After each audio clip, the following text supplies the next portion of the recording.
प्यारे बच्चों, JEE Mains 2025 का एग्जाम आपका 2 अप्रैल से स्टार्ट होने वाला है, यानी कल से आपका एग्जाम शुरू हो रहा है और ये एग्जाम आपका 9 अप्रैल तक चलने वाला है। लेकिन इस एग्जाम से पहले आपको कुछ मोस्ट इंपॉर्टेंट इंस्ट्रक्शंस को फॉलो करने की ज़रूरत है। ये एनटीए के द्वारा गाइडलाइन दिया गया है कि सभी बच्चों को इन इंस्ट्रक्शंस को फॉलो करना है।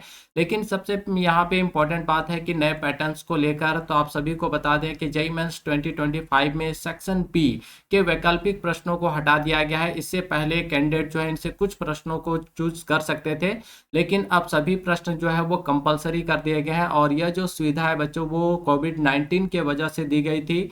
तो फाइनली यहाँ पे बात करें बच्चों, तो आपके क्वेश्चन पेपर में टोटल जो 75 क्वेश्चन दिखेंगे, जिसका जो टोटल मार्क्स होगा वो 300 होगा। और अगर आपका यहाँ पे मार्क्स गलत हो जाता है तो 1/4 मार्क्स जो है बच्चों यहाँ पे आपका काट भी लिया जाएगा। ठीक है, तो चलिए कुछ इंपॉर्टेंट इंस्ट्रक्शन जो आपको एग्जाम से पहले फॉलो करने हैं, एग्जाम के दिन भी आपको फॉलो करने हैं बच्चों, तो उन सारे इंस्ट्रक्शंस को 1 बाय 1 यहाँ पे हम लोग देखते हैं। ठीक है, तो जब भी आप एग्जाम देने जाएं तो उससे पहले इन सारे इंस्ट्रक्शंस को एक बार अच्छे से पढ़ लें। ठीक है, तो सबसे पहले हम लोग बात करेंगे बिफोर द एग्जाम डे। तो बिफोर द एग्जाम डे आपको करना क्या है, तो admit card and ID proof.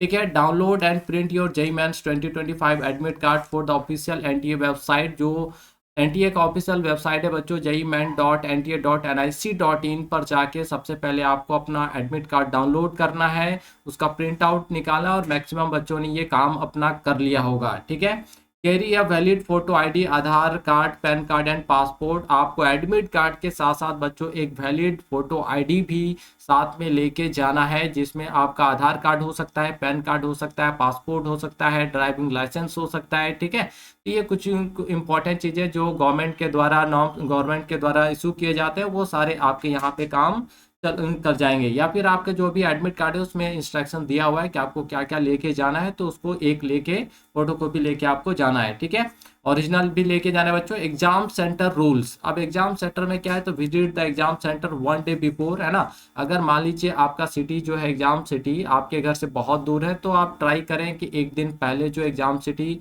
जहाँ पे भी आपका पहुंच जाए। अगर आपके आसपास में ही अगर आपका एग्जाम सिटी है तब तो कोई दिक्कत नहीं है, लेकिन अगर आपका दूर एग्जाम सिटी पड़ा है तो डेफिनेटली आप एक दिन वहां पे पहले पहुंच जाए।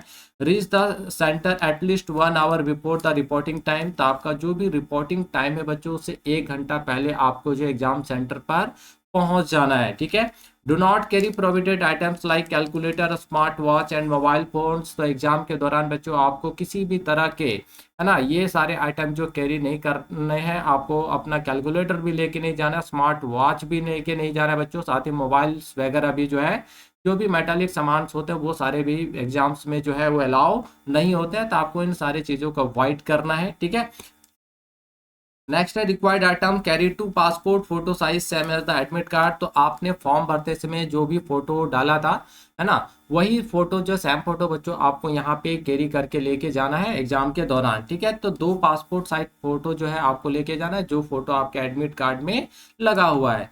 Self declaration form if required for पर एनटीए गाइडलाइंस। अगर आपको सेल्फ डिक्लेरेशन फॉर्म की अगर जरूरत है तो वो भी आपको यहाँ पे लेके जाना है, अगर नहीं है तो कोई दिक्कत नहीं है। ठीक है, और क्या लेके जाना है, तो ट्रांसपेरेंट वाटर बोतल, simple blue black ball pen. ठीक है, तो यहाँ पे आपको सिंपल ट्रांसपेरेंट होता है, जो कलरफुल या फिर स्टील का जो होता है वो सब नहीं चलेगा, है ना। नॉर्मल जो हम लोग रेलवे वगैरह में जाते हैं तो ट्रांसपेरेंट बोतल जो होता है पानी का, उस तरह का बोतल कैरी कर सकते हैं बच्चों। साथ ही अपना जो है ब्लू या ब्लैक पेन आप अपना अपने अकॉर्डिंग जो लेके जा सकते हैं, लेकिन वो जेल नहीं होना चाहिए, आपका बॉल पॉइंट पेन होना चाहिए। ठीक है, चलिए आगे बात करते हैं ऑन द एग्जाम डे। आपको एग्जाम डे क्या करना है, फॉलो द ड्रेस कोड। आप यहाँ पे ड्रेस कोड भी काफी इंपॉर्टेंट है ना।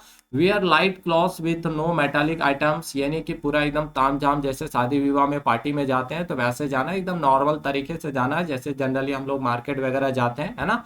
तो ये लाइट हल्के कपड़े वगैरह पहनने हैं, बहुत ज्यादा यहाँ पे तामझाम नहीं करना है। White shoes with thick soles, है ना, बहुत थिक सोल वाला शूज को अवॉइड करना है। एंड लार्ज बटन, बहुत ज़्यादा अगर बटन्स भी हैं तो उन सारे ड्रेसेस से आपको अवॉइड करना। नॉर्मल आप टी शर्ट वगैरह शर्ट वगैरह पहन के जा सकते हैं। ठीक है, टाइम मैनेजमेंट की बात करें तो read all questions carefully before solving. तो जब भी आपको क्वेश्चन पेपर मिले बच्चों तो आप सबसे पहले केयरफुली आपको अपने क्वेश्चंस को पढ़ना है, ठीक है।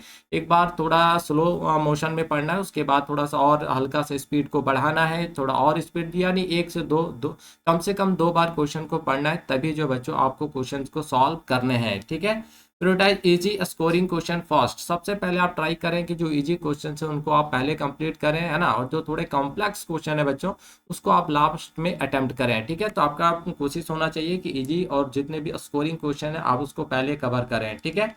Avoid guess work to prevent negative marking. तो यहाँ पे गेस वगैरह वाला जो सिस्टम होता है ना, जिसको तुक्का बोलते हैं, ये तुक्का मार के 99%, बहुत सारे वीडियोस में आपने देखा होगा कि तुक्का मार के 99% ले आएंगे, है ना, परसेंटाइल ले आएंगे 80%। तो ये नहीं करना है, क्योंकि आपका यहाँ नेगेटिव मार्किंग है। आप एक भी क्वेश्चन अगर गलत करते हैं तो 1/4 मार्क्स जो बच्चों आपका यहाँ पे काट लिया जाएगा, ठीक है। तो इससे बचना है। तुक्का अगर आ रहा है तो ठीक है, नहीं आ रहा है तो कोई दिक्कत नहीं है ना। समस्या अगर है तो सबके लिए है, आपके लिए ऐसा नहीं कि आप ही के लिए, है ना, ठीक है। चलिए, सेक्शन वाइज फोकस। तो physics formula based and conceptual question आप थोड़ा सा यहाँ पे एग्जाम से पहले आप थोड़ा सा फ्लो चार्ट देख लीजिए, शॉर्ट नोट जो है आप उसको एक बार थोड़ा सा देख लीजिए। कॉन्सेप्चुअल क्वेश्चन आपके आ सकते हैं। केमिस्ट्री में फोकस करना है बच्चों आपको एनसीईआरटी बेस्ड क्वेश्चन पे, स्पेशली इनऑर्गेनिक केमिस्ट्री के लिए, ठीक है। Mathematics attempt calculation intensive question last. तो जो ज़्यादा कैलकुलेशन वाले क्वेश्चन है मैथमेटिक्स में, तो आपको वहाँ पे जो है लास्ट में उन सारी चीज़ों को करना चाहिए। सबसे पहले मैंने आपको बता दिया कि इजी और स्कोरिंग जो क्वेश्चन है उनको आप पहले अटेम्प्ट कीजिए, जो ज़्यादा कैलकुलेटिव है उनको आप लास्ट में कवर कीजिए, ठीक है। चलिए बात करते हैं अब after the exam don't discuss answer immediately. क्या होता है ना, एग्जाम से निकलते हैं एकदम हो हल्ला शुरू हो जाता है, डिस्कस करना स्टार्ट कर देते हैं, भाई इसमें ये आया वो आया, ये आंसर सही था, ये आंसर, तो वो ना करें, ठीक है। इससे क्या होता है, प्रेशर बढ़ता है कि अच्छा मेरा ये ऐसा था, हमने तो ऐसा लिख दिया, अब बेचारा आप टेंशन में पड़ जाएंगे, ठीक है। तो डिस्कस करने की जरूरत नहीं है। तो stay calm, avoid unnecessary stress by discussing answers later, है ना। तो एग्जाम खत्म होने के बाद तुरंत आपको क्वेश्चन पेपर डिस्कस करने की जरूरत नहीं है। आप आराम से अपना घर आइए, focus on preparing for your next exam for JEE advance. और आपने एग्जाम दे दिया है तो अब अगला जो नेक्स्ट है जेई एडवांस का, उसके लिए अब आपको यहाँ पे लग जाना है। टेक आंसर की एंड रेस्ट ऑब्जेक्शंस।